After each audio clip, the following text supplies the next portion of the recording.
পালাবো না। কোথায় পালাবো? প্রয়োজনে ফখরুল সাহেবের বাসায় গিয়ে উঠবো। কি জায়গা দেবেন? জ্বালা হেরে জ্বালা, অন্তরে জ্বালা। শেখ হাসিনার পর দলের সবচেয়ে প্রভাবশালী ছিলেন আওয়ামী লীগের 3 বারের সাধারণ সম্পাদক ও সাবেক সেতুমন্ত্রী ওবায়দুল কাদের।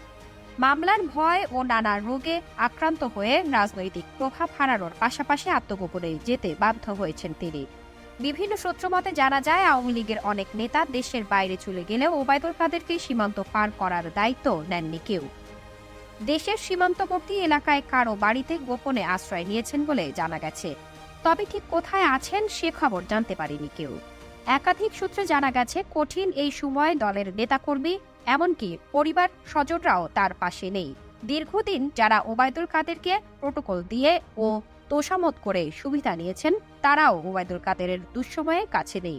শুধু তাই নয়, দলটির দ্বিতীয় শীর্ষ নেতার এমন অসহায়ত্বের খোঁজ নিতেও কোনো নেতা কল দিয়ে বা অন্য কোনো মাধ্যমে যোগাযোগের চেষ্টা পর্যন্ত করেননি। অন্যদিকে ওবায়দুল কাদের নিজেও দলের কোনো নেতা বা কর্মীকে কল দিয়ে খোঁজ নিয়েছেন এমনটা কেউ বলতে পারেননি। গত 3 মাসে আওয়ামী লীগের রাজনৈতিক সিদ্ধান্তে কাদেরের ভূমিকা ছিল প্রায় অনুপস্থিত। দলের কার্যক্রমে তাকে আর গুরুত্বপূর্ণ ভূমিকায় দেখা যায়নি। শেখ হাসিনার ফোন কল ফাঁস ও অন্যান্য নেতাদের মতামতের মধ্যে কাদেরের অনুপস্থিতি স্পষ্ট। দলের নেতারা বলছেন, কাদেরের অযোগ্যতার কারণেই আওয়ামী লীগ এই অবস্থায় পৌঁছেছে।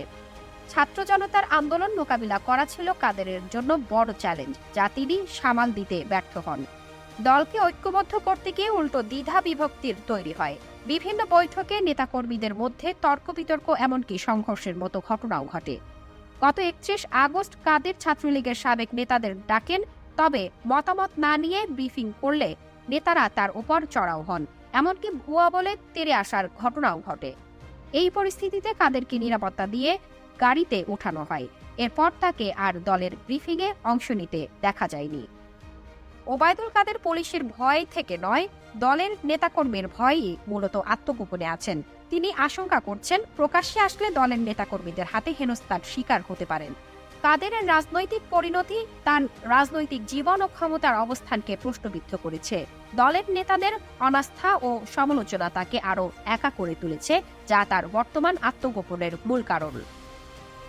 দুদিন পরে পাওয়া গেল, দুদিন পরে পাওয়া গেল গয়েশ্বর বাবু ডিবি অফিসে গিয়ে কোরাল মাছ খাইলেন।